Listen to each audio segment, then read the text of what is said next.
Olá, caríssimo telespectador da Rede Século XXI, obrigado pela sua audiência. Mais uma semana começa e começa sempre de forma muito bonita. O primeiro dia da semana, dia do Senhor, domingo, o dia em que celebramos a vitória de Cristo sobre a morte.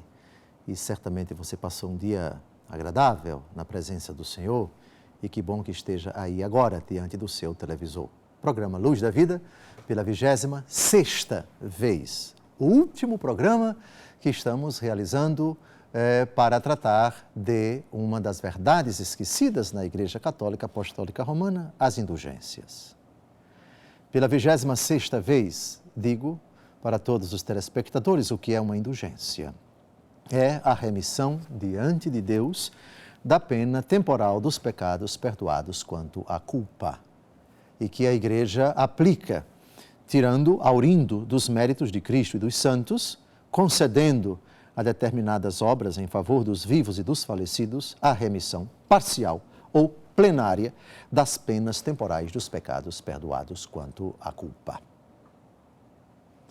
A doutrina das indulgências, nesse sentido, é uma manifestação muito bonita da bondade, da compaixão, da misericórdia de Deus, que aplica o tesouro da Igreja, ajudando assim vivos e falecidos a se purificarem, parcial ou totalmente, dessas imperfeições decorrentes dos pecados que, por outro lado, já foram perdoados quanto à culpa. Estamos já há vários programas elencando à luz desse importante documento, Manual das Indulgências, Normas e Concessões, um importante documento de um Papa Santo, São Paulo VI, algumas das obras indulgenciadas com as quais se lucra indulgência parcial ou indulgência plenária. O cancelamento de parte da pena temporal ou cancelamento total da pena temporal dos pecados perdoados quanto à culpa. Continuamos a exposição de algumas obras indulgenciadas. Quem as faz lucra para si e, em alguns casos, para os falecidos, as indulgências.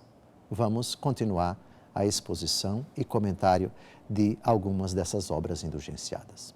Próxima obra. Primeira comunhão. Concede-se indulgência plenária aos fiéis que se aproximam pela primeira vez da Sagrada Comunhão ou que assistem a outros que se aproximam. A primeira comunhão é sempre um momento de grande importância no itinerário de fé dos cristãos batizados. Nós sabemos que os sacramentos da iniciação cristã, os sacramentos que iniciam o fiel no seguimento de Cristo dentro da Igreja são 3. O batismo, a confirmação e a Eucaristia. Só é maduro na fé quem recebe esses 3 sacramentos. O sacramento da Eucaristia, na ordem, pelo menos na Igreja de rito latino, é o segundo sacramento, pois primeiro é o batismo. Depois vem a Eucaristia e depois vem o sacramento da confirmação.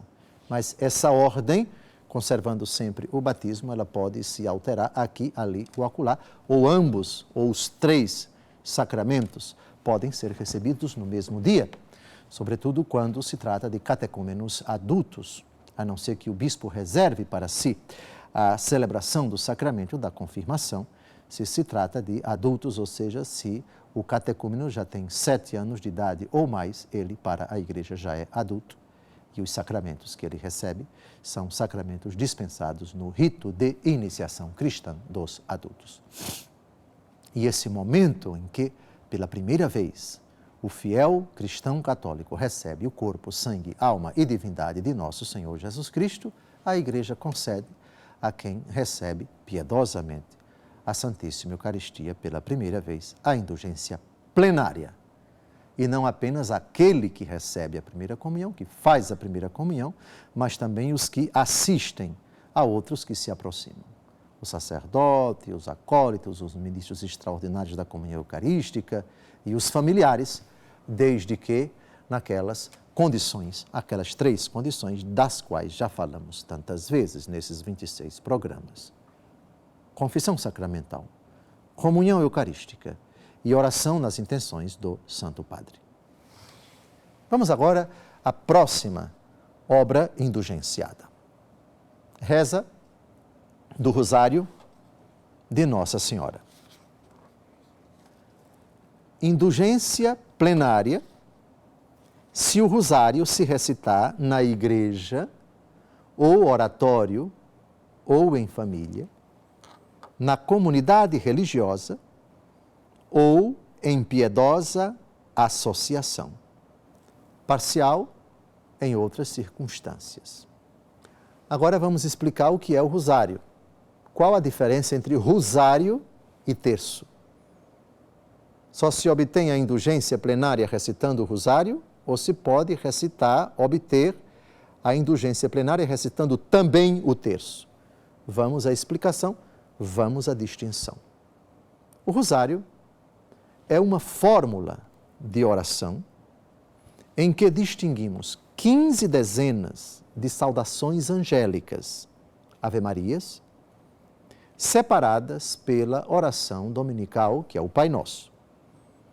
E em cada uma, recordamos, em piedosa meditação, os mistérios da nossa redenção. Chama-se também a terça parte dessa oração, o terço. Para a indulgência plenária, determina-se o seguinte: basta a reza da terça parte do rosário, mais as 5 dezenas devem se recitar juntas. Segundo, piedosa meditação deve acompanhar a oração vocal. Terceiro, na recitação pública, devem-se anunciar os mistérios conforme o costume aprovado do lugar. Na recitação privada, basta que o fiel ajunte a meditação dos mistérios à oração vocal. E, finalmente, 4, entre os orientais, onde não existe a prática desta devoção, os patriarcas poderão determinar outras orações em honra da Santíssima Virgem Maria.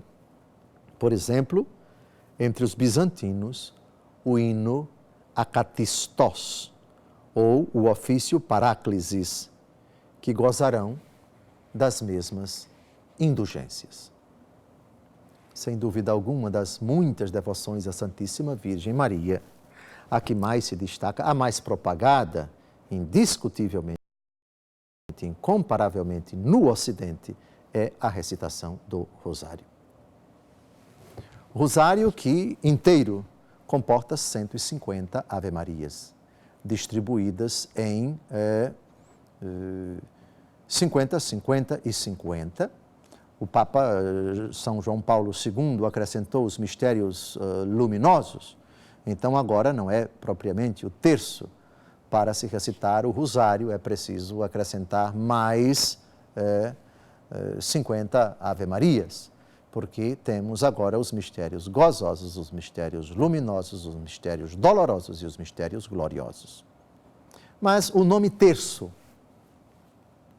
continua na espiritualidade, continua na pastoral, continua no mundo devocional católico mariano, de sorte que não se vai falar de quarto.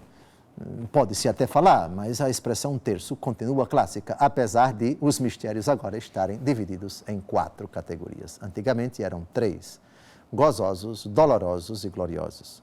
Agora são 4, gozosos, luminosos, dolorosos e gloriosos. Mas disso vamos tratar em outra ocasião. Próxima obra indulgenciada, leitura espiritual da Sagrada Escritura. Concede-se indulgência parcial ao fiel que lê a Sagrada Escritura com a veneração devida à palavra divina e a modo de leitura espiritual. a indulgência será plenária se o fizer pelo espaço de meia hora, pelo menos. A palavra de Deus é a verdade. A palavra de Deus é luz que ilumina os nossos passos. A palavra de Deus é o alimento básico, essencial, imprescindível para nós, juntamente com a Eucaristia. Nem só de pão vive o homem, mas de toda a palavra da boca de Deus, diz o Senhor Jesus a Satanás. A Bíblia é imprescindível lê-la com o coração, meditá-la devotamente, piedosamente. Obviamente, traz um benefício espiritual tremendo para aquele que o faz. Eu repito, devotamente. Leitura espiritual não é leitura intelectual, não é leitura curiosa, não é leitura corrida, não é leitura intelectual, não é leitura debochada, não é leitura casual, não é um livro qualquer, a Bíblia. E é preciso primeiro se espantar diante dela, reverenciá-la. É a palavra do Senhor. É alimento. Tua palavra é uma luz para os meus passos. Tua palavra me alimenta, me instrui, me cura, me liberta, me realiza, me santifica. E quem piedosamente o faz, lucra a indulgência parcial. A indulgência passa a ser plenária se a leitura ultrapassar meia hora. Agora, vamos a mais uma outra obra, o culto aos santos. Concede-se indulgência parcial ao fiel que, no dia da celebração litúrgica de qualquer santo, recitar em sua honra a oração tomada do missal ou outra aprovada pela autoridade eclesiástica. A devoção aos santos faz parte da espiritualidade católica. Quem, portanto, no dia da celebração litúrgica de qualquer santo, recita em sua honra uma oração tomada do missal, portanto, uma oração oficial da Igreja, uma oração litúrgica, uma oração aprovada pela Santa Sé, ou outra aprovada por uma outra autoridade eclesiástica, uma conferência episcopal, um bispo, um arcebispo. Essa oração traz para quem a recita piedosamente indulgência parcial. Não saia daí. No próximo bloco, terminaremos esse estudo das indulgências, aludindo a algumas outras obras indulgenciadas. Desejo que esse último bloco seja verdadeiramente o arremate desses 26 programas, um arremate bem produtivo para a sua vida. Até logo mais, se Deus quiser.